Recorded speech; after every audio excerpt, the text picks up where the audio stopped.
오늘의 주요 뉴스입니다. 정세균 국무총리는 4차 유행이 현실화할 수 있는 풍전등화의 위기 상황이라며 실효적인 방역 대책을 마련하겠다고 밝혔습니다. 또 변이 바이러스와 관련해선 광범위한 검사와 신속한 역학조사로 전국 확산을 차단하는 데 주력하겠다고 말했습니다. 유럽의약품청이 아스트라제네카 백신 접종과 혈전 발생의 연관성은 인정하면서도 백신 접종의 이익이 위험보다 더 크다는 기존의 입장을 재확인했습니다.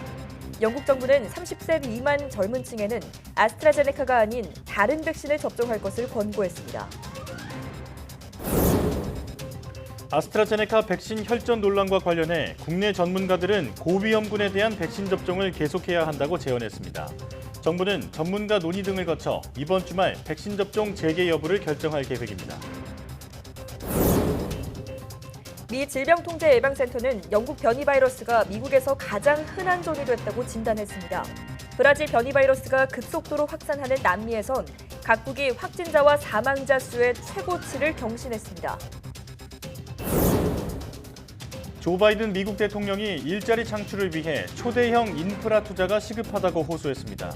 또 재원 마련을 위해 법인세율 인상이 불가피하다고 강조했습니다.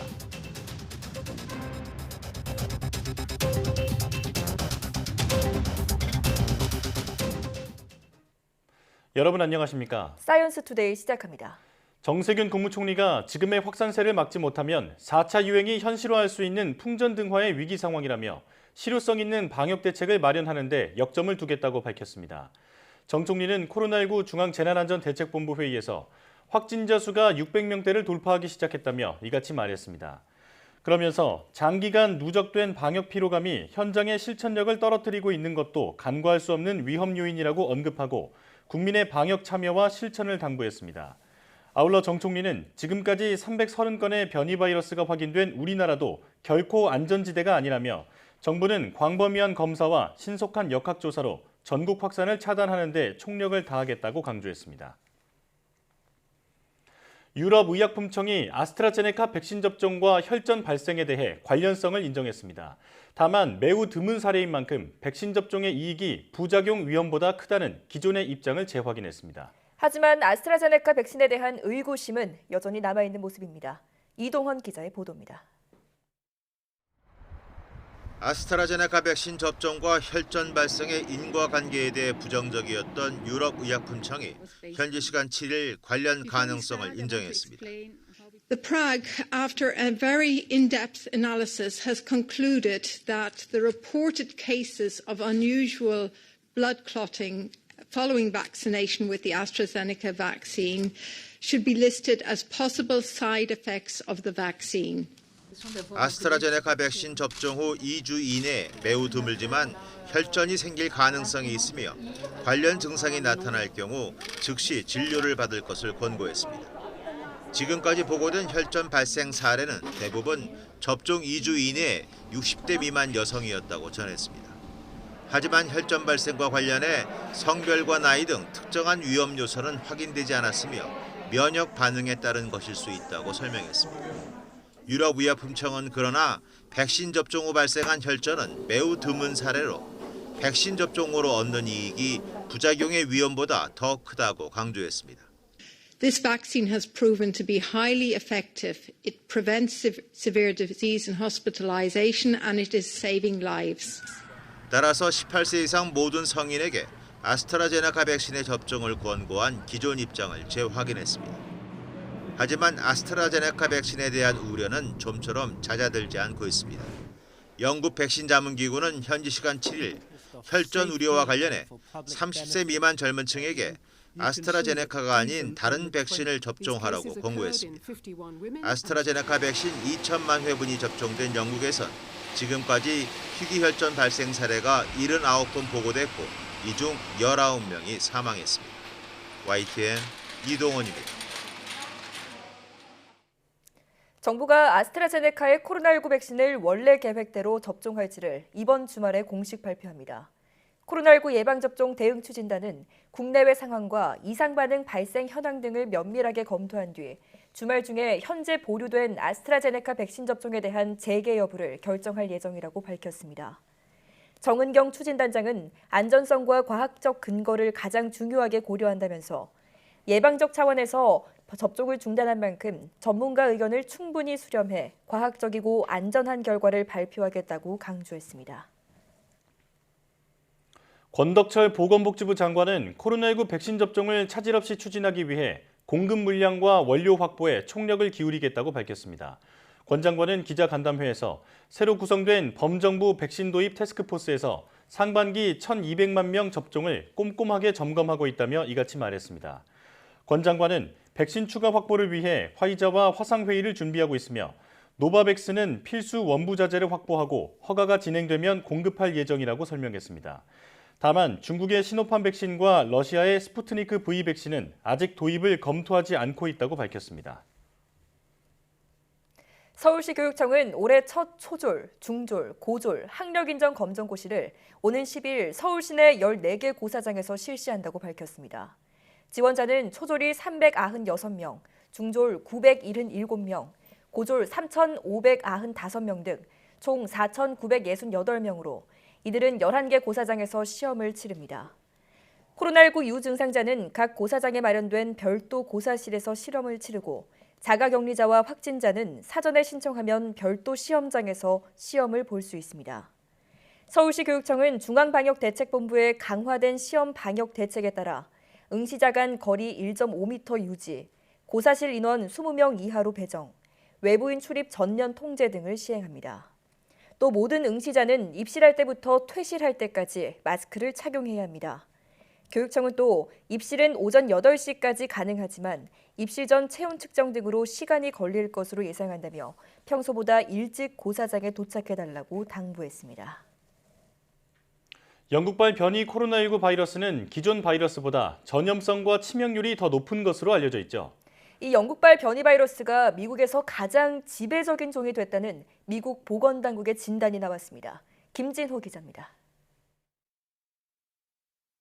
존스홉킨스 대학의 통계를 분석한 결과 지난 일주일간 미시간과 뉴욕, 플로리다, 펜실베이니아, 뉴저지 등 5개 주에서 나온 신규 확진자가 미국 전체 신규 확진자의 43% 정도를 차지했습니다. 지난 일주일간 45만 3천여 명의 신규 감염자가 나왔는데 그중 이들 5개 주의 감염자가 19만 6천여 명에 달했다는 것입니다. 이들 5개 주는 인구를 기준으로 하면 미국 전체의 22%를 차지하기 때문에 그만큼 주간 신규 확진자 비중이 컸다는 것을 알 수 있습니다.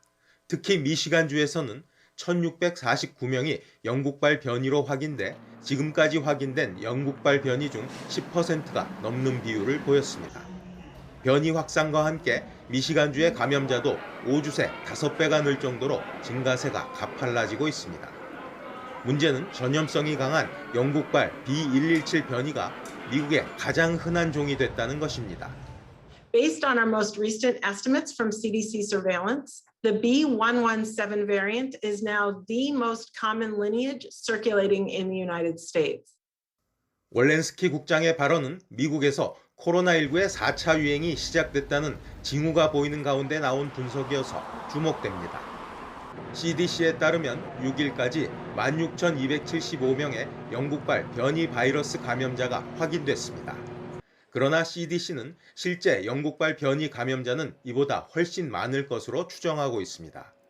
변이 여부를 확인하려면 유전자 염기서열 분석 작업을 해야 하는데 확진자 가운데 일부에만 이를 수행하고 있어서 실제 감염자는 더 많다는 것입니다. 게다가 30대에서 40대 사이에 젊은 성인들의 확진이 늘고 있어 불안감이 커지고 있습니다.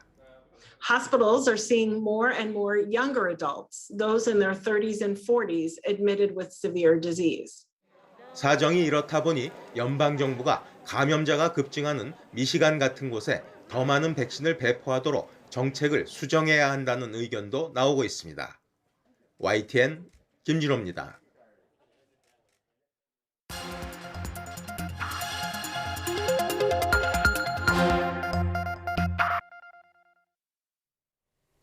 다양한 분야의 과학 이슈를 과학기자의 시각으로 집중 분석하는 사이언스 취재 파일 시간입니다. 네, 스튜디오에 최소라 기자 나와 있습니다.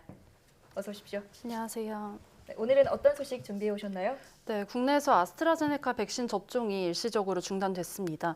접종이 다시 시작될지는 오는 주말에 결정되는데요. 예. 이런 정부 결정은 아스트라제네카 백신의 이 혈전 생성 논란 때문입니다. 혈전은 혈액이 혈관 속에서 굳어지면서 피딱지가 생기는 건데요. 그동안 아스트라제네카 백신이 안전하다면서 접종을 계속 권고해온 유럽의약품청이 지난 7일 백신과 희귀 혈전 생성이 관련이 있다고 발표한 겁니다. 예. 한 달 넘게 지속된 아스트라제네카 백신의 혈전 논란 짚어보겠습니다. 예, 꽤 오랫동안 나온 논란이죠. 결국 우리나라도 접종을 잠정 중단했는데 혈전 논란 시작이 바로 유럽이었죠. 네, 그렇습니다. 처음에 이 혈전 논란이 수면 위로 떠오른 것은 오스트리아에서였습니다. 지난달 7일 오스트리아 당국이 49살 여성이 이 아스트라제네카 백신을 맞은 뒤에 혈액 응고장애로 숨졌다고 밝혔습니다. 예. 그러면서 인과관계 증거는 없지만 해당 백신을 더는 접종하지 않는다고 밝혔습니다. 이어서 덴마크와 노르웨이 등에서도 혈전 형성 보고가 속속 나왔고요. 결국 지난달 중반에는 영국을 제외하고 유럽 20여 개 나라가 아스트라제네카 백신 접종을 중단했습니다. 당시 각국 발표 내용을 접종을 중단한 프랑스와 독일, 그리고 접종 중단하지 않은 영국 차례로 들어보시겠습니다.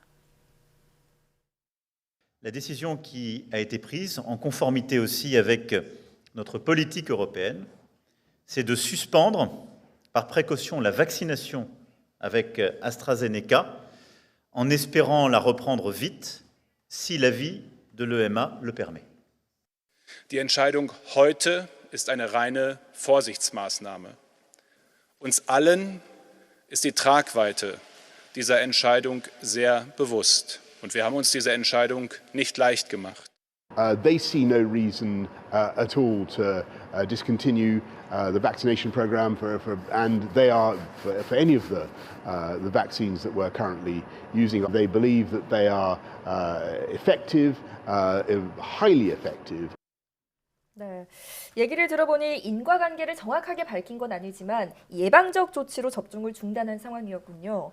당시 아스트라제네카 측이나 WHO에서는 이 접종을 계속 권고했었죠. 네, 그렇습니다. 아스트라제네카 측은요, 백신을 접종받은 1,700만 명을 조사한 결과 혈전 위험이 증가했다는 증거가 나타나지 않았다고 해명했습니다. 예. WHO도 아스트라제네카 백신과 혈전 형성에 인과관계가 성립하지 않는다면서 백신 사용을 중단할 이유가 없다고 밝혔습니다. 함께 들어보시겠습니다. We would, for the time being, recommend that countries continue vaccinating with AstraZeneca, but we will have more updates tomorrow or at any time when there is a change in this recommendation. 네, 그리고 지난달 18일에는 유럽의약품청이 이 임시회의 조사 결과를 발표했는데 예. 워낙 이슈된 논란이었기 때문에 이 전 세계 이목이 집중됐었죠. 이 결론은 아스트라제네카 백신이 안전하고 효과적이라는 겁니다. 다만 추가적인 분석을 계속해서 4월에 최종적인 결론을 내리겠다고 했습니다. 함께 들어보시겠습니다. The committee has come to a clear scientific conclusion. This is a safe and effective vaccine. Its benefits in protecting people from COVID-19 with the associated risks of death and hospitalization outweigh the possible risks. 지금 들어본 게 3월의 EMA 그 발표인데 최종 결론은 아니지만 이 당시에는 일단은 안전하다고 공식 입장을 내놨던 거죠. 네, 이에 따라서 우리나라도 아스트라제네카 백신 접종을 중단할 근거가 없다고 얘기를 했었죠. 네, 그렇습니다. 당시 우리나라에서는요, 백신 접종 후 혈전 이상 반응이 나타난 사례가 모두 2건이었습니다. 예방접종 전문의가 혈전 생성이 비교적 흔한 질병이라면서 백신 접종 후 관찰된 이 혈전 사례가 평상시 발생하는 수준보다 더 낮다고 말했습니다. 네. 다만 희귀 혈전 증상 관련해서는 추가 조사가 필요하다고 언급하긴 했습니다. 당국은 애초 계획에 따라서 아스트라제네카 백신 접종을 계속 추진한다고 밝혔습니다. 예. 네, 당시 저희 뉴스로도 EMA 발표 내용을 전해드리면서 아스트라제네카와 혈전 생성 논란은 조금 잠재워졌다 이렇게 생각을 했는데 그런데 발표 이후에도 논란이 계속됐다고요? 네, 그렇습니다. 당시에 유럽의약품청은요, 이 발표 이후에 이 유럽 국가들이 즉각 아스트라제네카 백신을 재개하기도 했습니다. 하지만 이 접종 후에 혈전 발생이 계속 보고됐습니다. 네. 급기야 이달 초에는 독일에서 이 아스트라제네카 백신 접종 후 희귀 혈전 증상인 뇌정맥동 혈전증 이 의심 사례가 31명으로 늘었고요. 이 가운데 9명이 사망하기도 했습니다. 이 특이 혈전 사례가 나타난 것은 대부분 이 55살 미만이었고 여성이 특히 많았다고 합니다. 이렇게 혈전 사례가 계속되자 유럽 일부 국가나 캐나다 등은 55살 이상이나 60살 이상만 아스트라제네카 백신을 맞도록 권고하기도 했습니다. 예.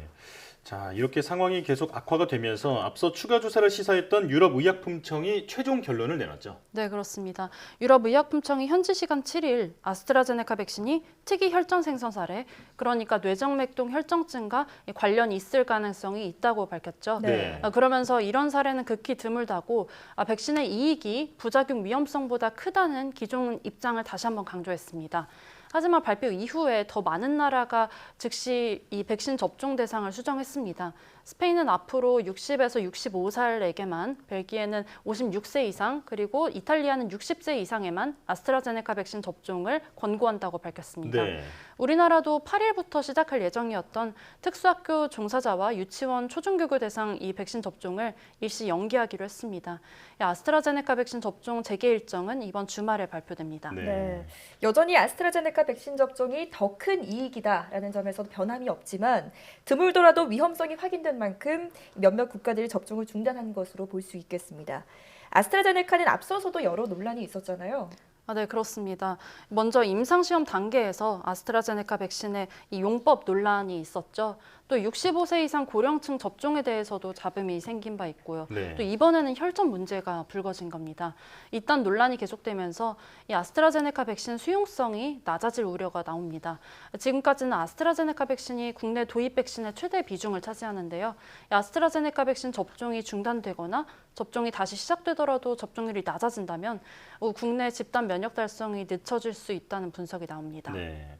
백신 접종에서 백신 효능만큼이나 중요한 게 바로 백신 접종 대상자들의 수용성이잖아요. 네, 국민이 안심하고 백신을 맞을 수 있게 철저하게 점검하고 정보를 투명하게 공개해야겠습니다. 지금까지 최소라 기자와 함께했습니다. 고맙습니다. 감사합니다.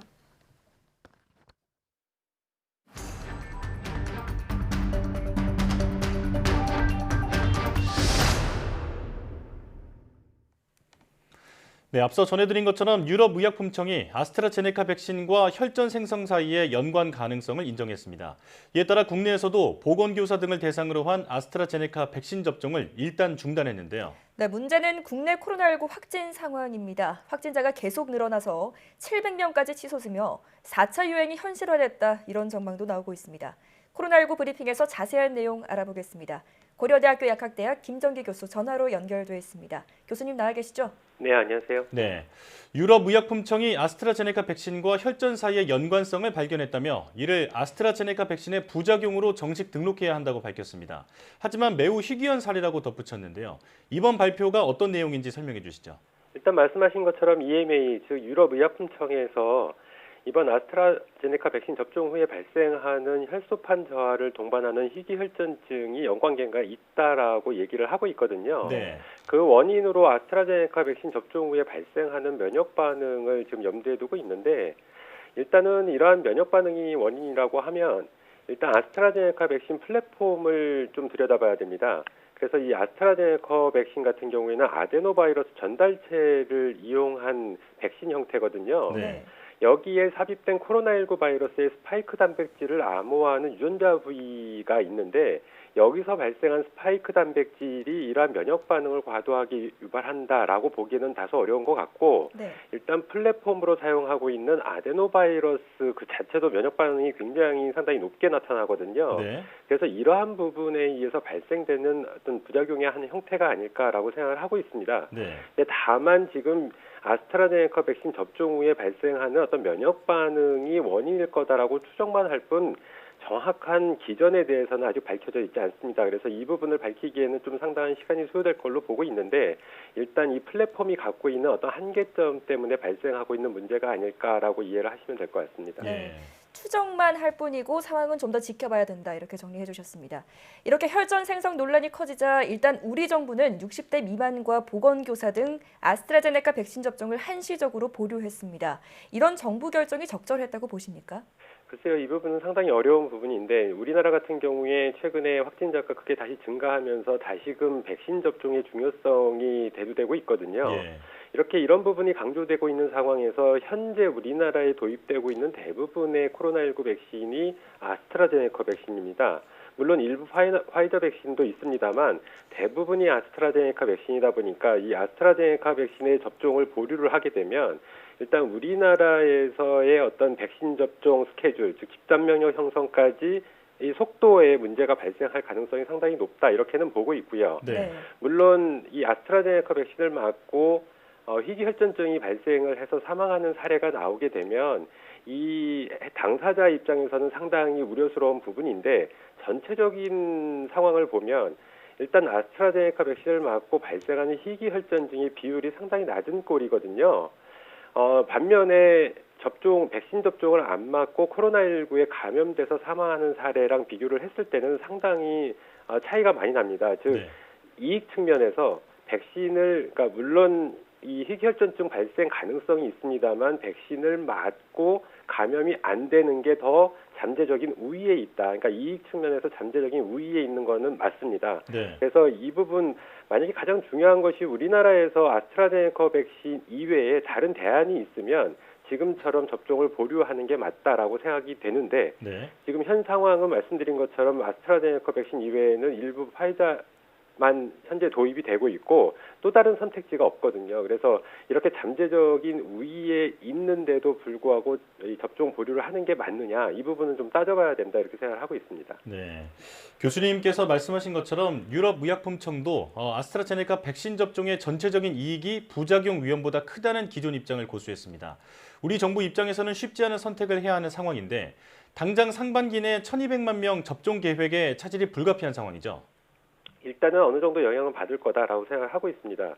앞서 말씀드린 것처럼 현재까지 대부분의 국내로 공급된 백신 형태가 아스트라제네카 백신인데 지금 접종이 보류가 되면서 늦춰지게 되면 그리고 향후에 만약에 접종 중단이 선언이 된다라고 하면 이 물량은 사용할 수가 없거든요.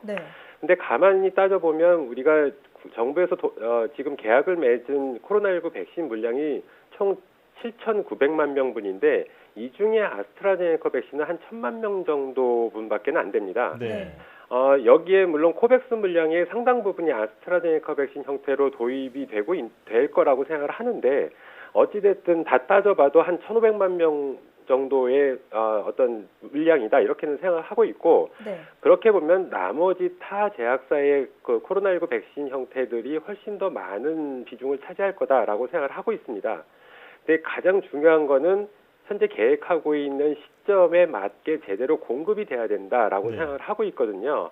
근데 전체적인 전 세계의 상황을 보면 코로나19 백신 물량이 부족한 만큼 아무래도 제때 들어오지 못하게 되고 그리고 아스트라제네카 백신을 접종을 보류하거나 중단을 하게 되면 그 물량만큼 어느 정도 차질은 발생할 거다 이렇게 생각을 하고 있습니다. 반면에 다른 타 제약사의 코로나19 백신들이 제때만 공급이 된다라고 하면 이러한 어떤 차질의 우려성은 상당히 낮을 거다 이렇게는 보고 있습니다. 그래서 키는 정부에서 제때 타 제약사의 백신 물량을 공급을 받을 수 있을 거냐 이 부분이 가장 중요하다 이렇게는 보고 있습니다. 무엇보다 원활한 백신 공급이 중요하겠습니다. 국내 코로나19 상황 살펴보겠습니다. 확진자 발생 추이가 심상치 않은데요. 한동안 400명에서 500명대를 지속하던 확진자 규모가 갑자기 700명까지 치솟았습니다. 어떤 이유 때문일까요? 일단은 그동안 거리두기 하향조정 등 방역 정책을 완화를 시켰거든요. 이렇다 보니까 코로나19의 확산 에너지가 그 사이에 크게 증가했다라고 볼 수가 있습니다. 즉 원인은 최근에 시행했던 방역 조치 완화가 근본적인 원인 중에 하나다 이렇게는 보고 있는데 그렇다고 해서 갑자기 지금처럼 확진자가 하루가 다르게 갑자기 증가할 것이냐라고 하는 부분이거든요. 근데 그럴 가능성은 좀 낮아 보이고 분명히 이런 방역 정책 완화에 무언가가 추가적으로 작용을 했을 거다라고 생각을 하고 있는데 그 대표적인 원인이 변이 바이러스의 지역사회 전파가 본격화되고 있는 게 아닌가라고 개인적으로 생각을 하고 있습니다. 거리두기 완화의 영향에 변이 바이러스의 확산이 합쳐져서 이런 결과가 나왔다 이렇게 분석하고 계신데요. 자, 이렇다 보니 이제는 그 4차 유행이 현실화됐다 이렇게 볼 수 있을 것 같습니다. 국민 피로도에 변이 바이러스 위협까지 겹쳐져서 전보다 더 심각하게 유행할 수 있다는 분석이 나오고 있는데 교수님께서는 어떻게 보십니까? 일단 현재 확산세는 4차 유행이 현실화됐다라고 보는 게 맞을 것 같고 네. 그러면 이 4차 유행의 원인이 무엇인가에 따라서 앞으로의 상황은 크게 다를 것이다라고 생각을 하고 있습니다. 근데 아직까지는 과학적으로 명확하게 규명은 안 됐는데 이번 4차 유행, 그러니까 재확산의 근본적인 원인이 변이 바이러스 확산에 있다라고 생각을 한다라고 하면 네. 바로 직전인 3차 유행 때, 즉 그 당시에 최대 하루 신규 확진자 규모가 한 1,200명대 수준이었거든요. 네. 이거보다 더 클 수 있다라고는 생각을 하고 있습니다. 네, 3차 유행보다 더 큰 심각한 상황이 올 수 있다 이렇게 말씀해 주셨습니다. 금요일에 거리두기 단계 조정에 관한 발표가 있을 예정이죠. 단계 상향이 불가피해 보입니다. 하지만 이런 단계 격상이 너무 늦었다라는 지적도 나오고 있습니다. 좀 더 실효성 있는 방역 대책은 없을까요? 일단 실효성 있는 방역 대책의 하나로서 일부에서는 자가진단 키트 도입이라든가 아니면 전국 전 지역에서의 진단검사 무료화 등 이런저런 대책들이 언급이 되고 있거든요. 근데 실효성 측면에서는 효과가 낮을 것이다 이렇게는 생각을 하고 있습니다. 네. 그렇기 때문에 현 상태에서는 거리두기 단계 격상 이외에는 이렇다 할 실효성 있는 방역 대책은 없지 않을까 이런 생각을 가지고 있습니다. 네. 앞서 말씀드린 것처럼 이번 재확산의 원인이 변이 바이러스에 의한 지역사회 전파라고 하면 물론 지금의 사회적 거리두기 시스템으로는 통제가 어려울 것이다라고 생각을 하고 있고요. 그럼에도 불구하고 일단 지금 상황을 어느 정도 속도를 완화시키려면 거리두기 상향 조정은 반드시 필요하다.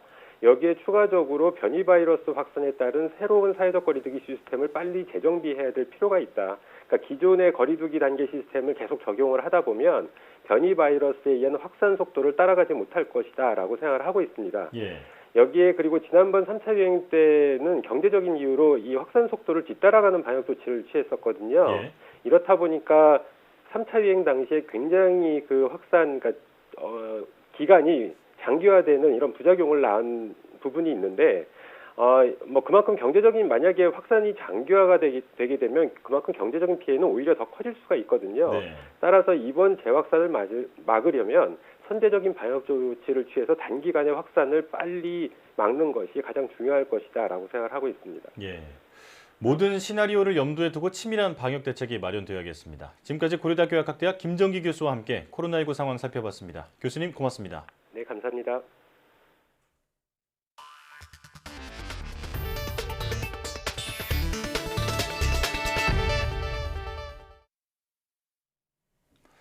코로나19 여파로 지난해 소비 지출이 관련 통계 작성 이래 가장 큰 폭으로 감소했습니다.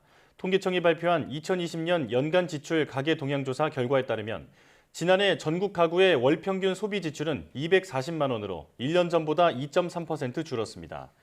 오락 문화 지출이 22.6%로 가장 큰 폭으로 줄었고 교육 지출 22.3%, 의류 신발 14.5%, 음식 숙박은 7.7%가 줄었습니다. 반면 식료품과 비주류 음료 지출은 14.6% 증가해 역대 최대 증가율을 기록했습니다. 코로나19 이후 집밥 수요가 늘어난 가운데 식품 물가가 4.4% 오른 영향이 컸습니다. 조 바이든 미국 대통령이 천문학적 규모의 인프라 투자와 재원 마련을 위한 증세의 정당성을 호소하며 공화당과의 협상을 촉구했습니다. 일자리 창출을 위해서 시급하다며 중국의 추격을 이유로 내세웠습니다. 워싱턴 강태욱 특파원의 보도입니다. 바이든 대통령이 일자리 창출을 위해 초대형 인프라 투자가 시급하다고 호소했습니다. 또 이에 대한 재원으로 법인세율을 현재 21%에서 28%로 올리는 것도 필요하다고 강조했습니다. 이유로 중국이 기다려주지 않는다며 중국의 추격을 거론했습니다. I promise you, they are not waiting, but they're counting on American democracy to be too slow, too limited, and too divided to keep pace. 투자가 제때 제대로 이루어지면 일자리들이 만들어지고 미국이 다시 세계를 이끌 수 있다고 강조했습니다. 이를 위해 공화당의 협상을 촉구했습니다. 법안 규모와 세율 인상폭도 조정할 수 있다고 가능성을 열어놨습니다. In the next few weeks, the Vice President and I will be meeting with Republicans and Democrats to hear from everyone, and we'll be listening. We'll be open to good ideas and good faith negotiations. 바이든 대통령이 취임 후 두 번째로 제안한 이 법안에는 도로와 공항 현대화 등 인프라 투자 외에도 학교시설 개선과 초고속 통신망 사업 등 다양한 사업이 포함되어 있습니다. 국제통화기금 IMF도 이 법안이 실행되면 세계 경제가 가장 빨리 확장할 수 있는 동력이 될 것이라며 성장률 전망치까지 올렸습니다. 하지만 공화당이 강력히 반발하고 있는 데다 민주당 내 비판 기류도 있어 최종 법안 처리까지는 넘어야 할 산이 적지 않아 보입니다. 워싱턴에서 YTN 강태욱입니다. 국제통화기금 IMF도 바이든 정부가 제안한 법안에 적극적인 찬성 입장을 보였습니다. IMF는 코로나19에 대응한 백신 접종 가속과 팬데믹을 종식하기 위한 공공지출이 경제 성장을 촉진하고 수익을 창출할 것이라고 밝혔습니다. IMF는 현지 시간 7일 발표한 재정 모니터 보고서에서 백신 접종은 글로벌 백신 생산과 유통 촉진에 투자된 공적 자금에 대해 투입 비용 이상의 가치를 제공할 것이라며 이같이 말했습니다.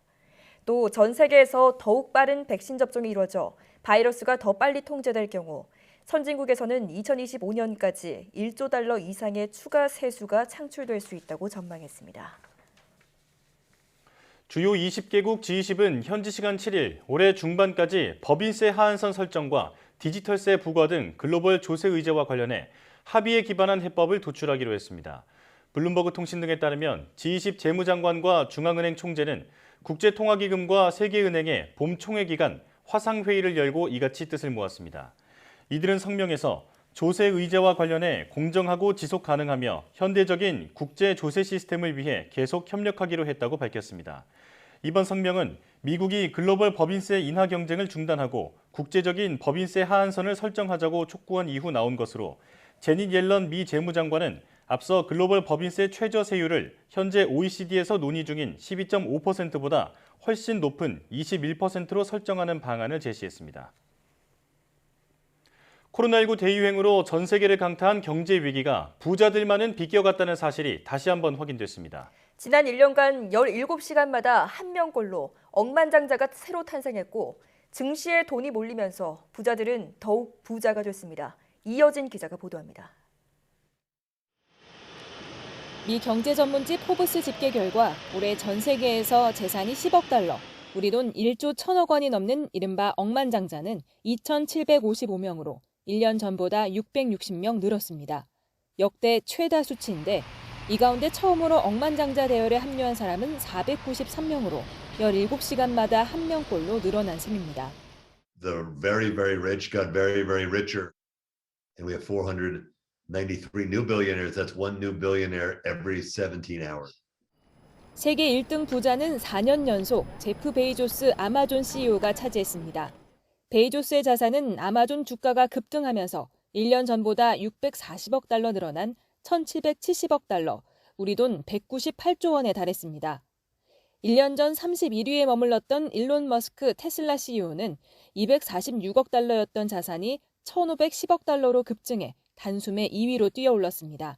테슬라 주가가 705% 상승했기 때문입니다. 3위를 지킨 프랑스 명품 재벌 베르나르 아르노도 주가 급등에 자산이 2배로 불었습니다. 자산 규모가 1,000억 달러를 넘는 초거부도 지난해 1명에서 올해 4명으로 늘어났는데 4위를 차지한 빌 게이츠가 포함됐습니다. 5위는 페이스북 창업자 마크 저커버그인데 코로나19 이후 세계인의 비대면 소셜미디어 사용이 늘면서 페이스북 주가가 80% 올랐습니다. 억만장자 가운데 86%는 전년 대비 자산이 늘어난 것으로 집계됐습니다. Last year, the world's billionaires were worth $8 trillion on the nose. This year, 13.1 trillion. That's more than $5 trillion up. So in terms of this pandemic year, it's been very, very good to people at the very, very top. 올해 한국의 억만장자는 모두 44명으로 1년 전 28명보다 크게 늘었습니다. 지난해 국내 1위였던 고 이건희 회장이 명단에서 빠지면서 3위였던 서정진 셀트리온 그룹 회장이 세계 145위로 국내 최고 부호 자리에 올랐습니다. 이어 김정주 NXC 대표가 158위, 김범수 카카오 의장이 251위로 뒤를 이었고 이재용 삼성전자 부회장은 전 세계 297위로 국내 4위를 차지했습니다. YTN 이어진입니다.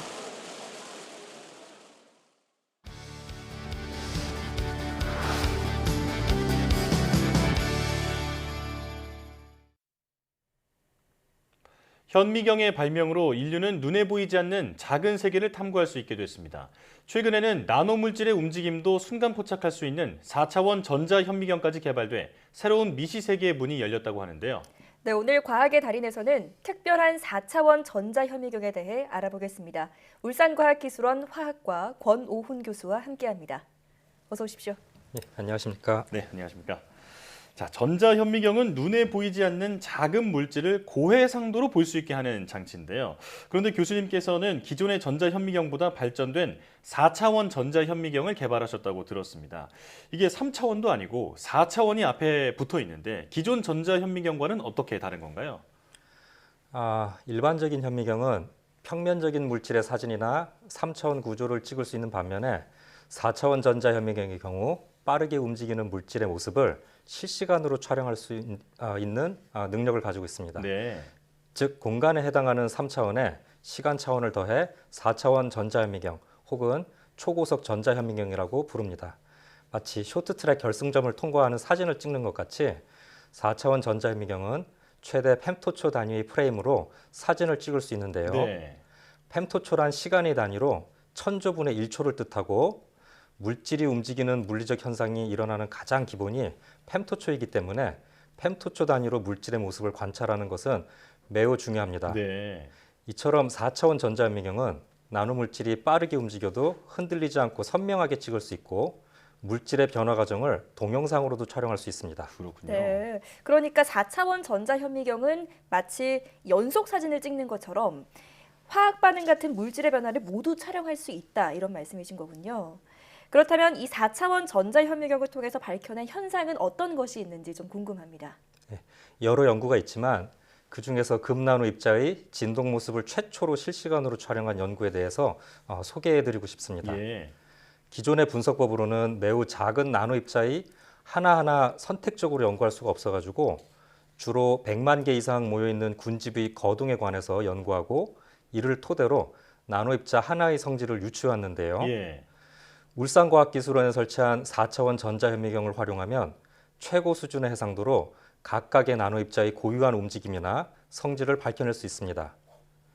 금나노 입자는 빛 에너지를 받으면 진동하며 열 에너지로 변환하는데 예.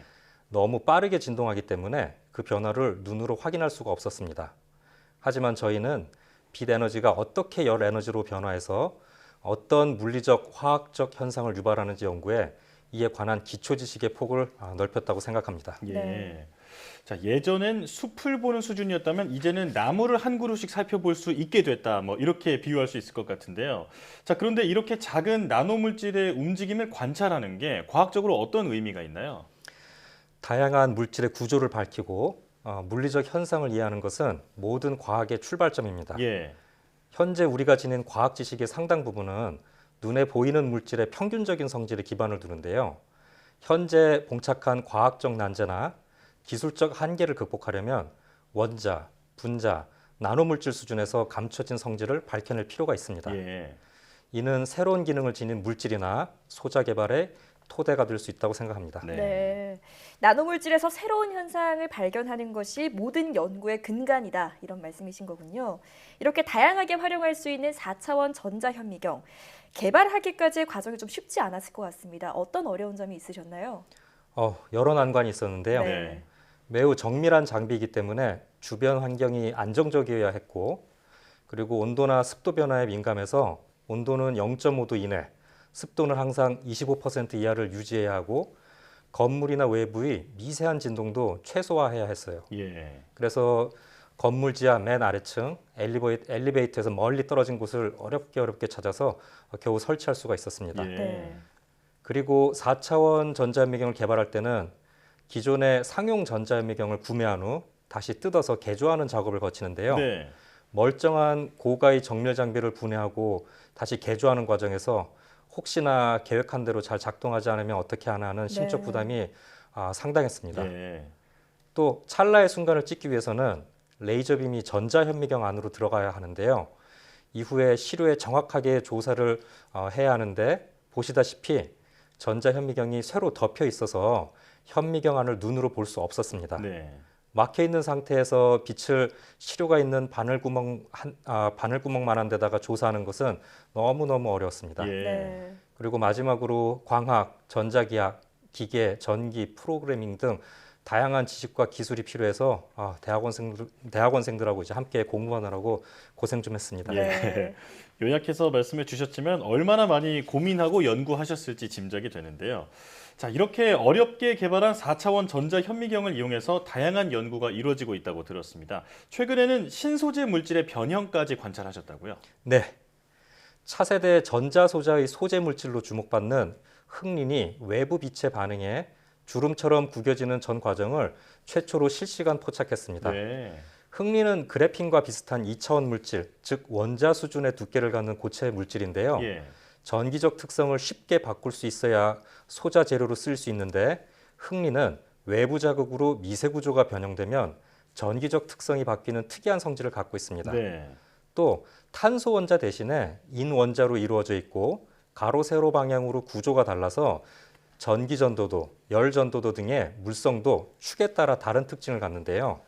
흑린과 같은 얇은 물질은 주름이 잘 생기고 주름이 잡혔다는 것은 즉 구조가 바뀌었다는 것이므로 물성도 변했다고 생각할 수 있습니다. 예. 네.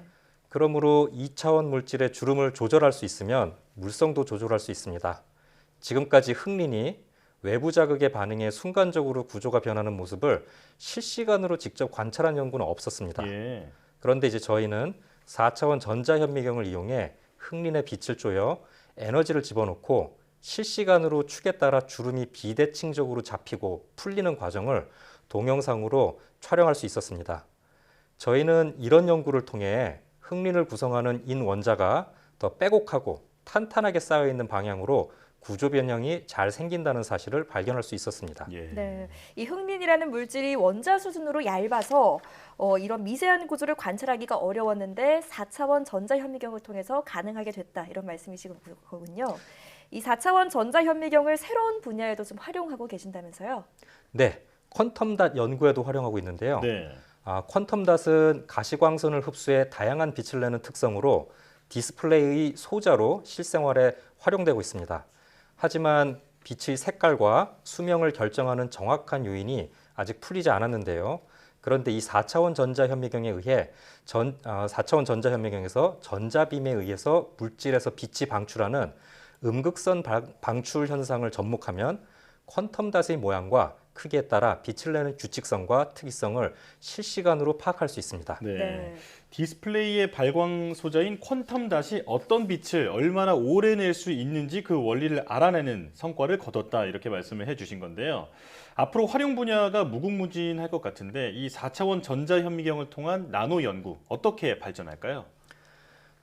현재 4차원 전자현미경의 해상도는 아직 원자 하나의 움직임을 보기에는 부족합니다. 네. 장비 개발의 측면에서 시공간 해상도를 개선하기 위해서 끊임없이 노력을 해야 하고요. 그리고 이제 결국 해상도가 이제 좀 올라가면 DNA나 단백질 등의 생체 물질 등 더 다양한 물질의 구조나 기능에 대해 더욱 정밀하게 탐구할 길이 열리리라 기대합니다. 예. 네. 살아있는 생체 물질까지 실시간으로 볼 수 있다면 질환을 예방하는 데도 많은 도움이 될 것 같습니다. 마지막으로 교수님의 앞으로의 계획이 좀 궁금합니다. 4차원 전자현미경 개발은 2007년 제가 박사후 연구원으로 미국 캘리포니아 공대에서 시작을 했습니다. 예. 그때 그 경험을 토대로 기존 현미경의 성능을 뛰어넘는 세계 최고 수준의 4차원 전자현미경을 유니스트 울산과학기술원에 설치하여 현재 열심히 활용하고 있습니다. 예. 저희 연구실을 비롯해 전 세계적으로 몇몇 연구실에서만 설치 운영되고 있을 정도로 첨단 연구 분야인데요. 물리와 화학을 동시에 좋아하는 연구원을 모집하는 게 꽤 힘들기도 하고 또 연구가 잘 안 풀릴 때도 있지만 이 분야에서 대한민국이 선도할 수 있도록 긍정적인 마음가짐으로 연구에 정진하고 전문 연구 인력도 많이 양성하고 싶습니다. 예. 네. 교수님 추가적으로 이 전자현미경 기술이 바이오 산업에서 굉장히 각광받고 있는 그런 기술이라고 들었거든요. 혹시 뭐 협업이라든지 이런 프로젝트 진행하고 계신 게 있나요? 예, 현재 표준과학연구원에 이제 생체 물질 이미징에 관련돼서 좀 이렇게 우리 몸에 이 바이러스나 이런 이제 외부의 균들이 들어왔을 때 이런 균들이 이제 우리 몸에서 어떻게 작용하는지, 혹은 이런 균을 없애기 위해서 우리가 이제 약을 섭취하거나 그러는데 그 약들이 어떤 작용을 하는지, 그런 걸 알려면 이제 마치 그 구조를 알아야 되는 것처럼 똑같이 이런 바이러스나 이 균들의 개수를 셀 수가 있어야 돼요. 그래서 이제 저희 전자현미경을 뭐 굳이 초고속 전자현미경일 필요는 없지만, 전자현미경의 이 고해상도를 활용하게 되면 몸의 바이러스나 단백질, 기타 등등의 생체 물질을 이제 개수할 수 있는 연구를 할 수가 있게 됩니다. 그렇군요. 예, 그래서 이제 표준과학연구원의 요 바이오 그룹과 함께 지금 협업을 진행하고 있습니다. 네. 자, 오늘 말씀을 들으면서 눈에 보이는 세계만큼이나 눈에 보이지 않는 세계도 넓다라는 그런 생각이 들었습니다. 무궁무진한 가능성이 열려 있는 만큼 앞으로도 좋은 연구 성과 기대하겠습니다. 지금까지 울산과학기술원 권호은 교수와 함께했습니다. 나와주셔서 고맙습니다. 네, 감사합니다.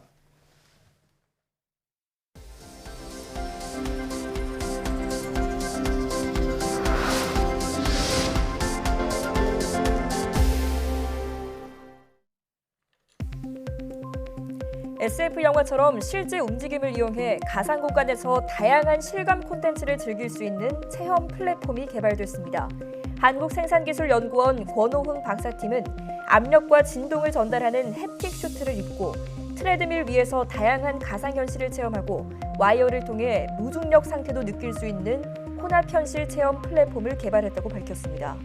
특히 놀이기구처럼 탑승하는 방식의 기존 VR 기기와는 달리 원하는 대로 직접 움직일 수 있어 사이버 멀미 등 부작용이 없다는 장점이 있습니다.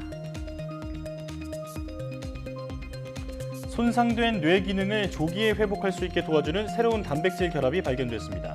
키스트 황은미 박사와 경북대 의대 석경호 교수 공동연구팀은 성인의 뇌 손상 회복에 관여하는 새로운 단백질 결합을 발견하고 손상 회복 초기 단계에 중요하게 작용한다는 사실을 확인했다고 밝혔습니다. 연구진은 생쥐 실험을 통해 새로 발견된 단백질 결합이 손상된 신경세포의 회복 기간을 절반 정도 줄여주는 것도 확인했습니다. 정부가 미래 선도형 수소 원천 기술 개발을 위해서 올해 33억 원 등 앞으로 6년 동안 총 253억 원을 투자합니다. 과학기술정보통신부는 미래 수소 원천 기술 개발 사업을 공개하고 신규 과제를 9일부터 5월 11일까지 공모한다고 밝혔습니다. 이번 공모는 기술 목표만 제시하고 연구 방법은 연구자들이 창의적으로 제안하는 자유 공모 방식으로 진행됩니다. 이광형 카이스트 총장이 세계 최고보다 세계 최초의 연구를 지원해 남들이 가지 않는 길을 돕겠다고 말했습니다. 이 총장은 취임 후 처음 열린 온라인 기자간담회에서 카이스트 교육의 가장 큰 문제는 공부를 너무 많이 시키는 것이라며 인성과 리더십 교육을 통해 성적 지상주의를 타파하겠다고 말했습니다. 또 이제는 스스로 문제를 정의하고 해법을 제시할 수 있어야 한다며 임기 4년 동안 포스트 AI 시대를 준비할 수 있도록 미래 연구 분야 교수 100명을 확보하겠다고 밝혔습니다.